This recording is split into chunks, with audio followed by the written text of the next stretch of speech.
Bonjour, je m'appelle Marie, j'ai 31 ans et je suis consultant en risque industriel et ingénieur en recherche de causes et circonstances d'incendie au CNPP à Lyon.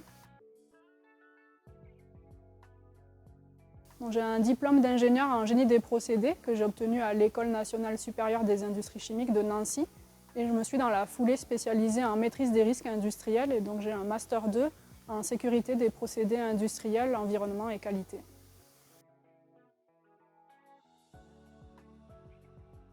Alors, le CNPP, c'est une entreprise que j'ai découvert durant les stages que j'ai réalisés pendant mes études. Et quelque chose de très spécifique au CNPP, c'est que par rapport au domaine des risques industriels, on peut vraiment travailler en réalisant des missions qui sont très vastes et variées dans de nombreux secteurs. Et c'est vraiment quelque chose qui m'a attirée. Et j'ai réalisé mon alternance de master justement au CNPP.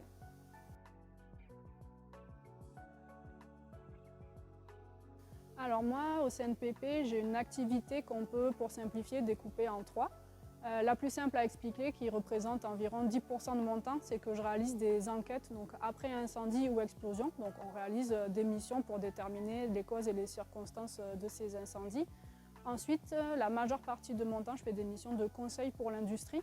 Et moi, ma spécialité, donc, ça va être tout ce qui est risque accidentel, donc les risques d'incendie, d'explosion, de dispersion de produits toxiques dans l'industrie et notamment vis-à-vis de tout ce qui est code de l'environnement. Et enfin, pour le CNPP, toujours, je donne des formations dans mes différents domaines de compétences.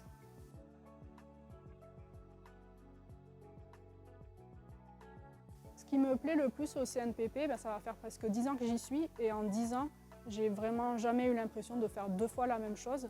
Même en faisant les mêmes missions, les secteurs sont toujours différents, donc il y a déjà ce facteur-là. Et on a également vraiment la possibilité, au fil du temps, d'apprendre de nouvelles missions, de développer de nouvelles choses. Et j'ai l'impression qu'on se renouvelle sans cesse et c'est vraiment quelque chose qui me plaît.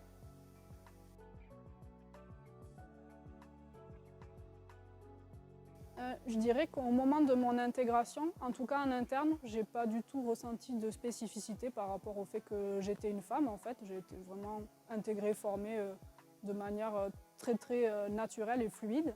Par contre, je l'ai un peu ressenti dans mes missions en fait, où c'était vraiment la combinaison entre le fait que je sois une femme et que je sois très jeune, où j'ai beaucoup ressenti au début et encore un peu aujourd'hui le fait que parfois, par exemple, ma parole pouvait avoir moins de poids que celle d'un homme et donc ça me forçait à être encore plus sûre de moi parce que je sentais vraiment que j'avais moins le droit à l'erreur.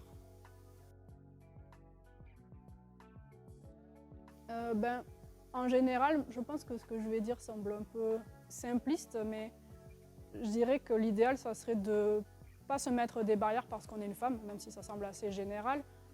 Et puis c'est plus dur que ce qu'on croit en fait, parce qu'on a beaucoup de freins qui sont intégrés à nous. Et donc dans l'idéal, si on peut réussir à faire des choses et à poursuivre des buts, peu importe les barrières qu'on a ou qu'on rencontre, c'est vraiment parfait en fait. Merci.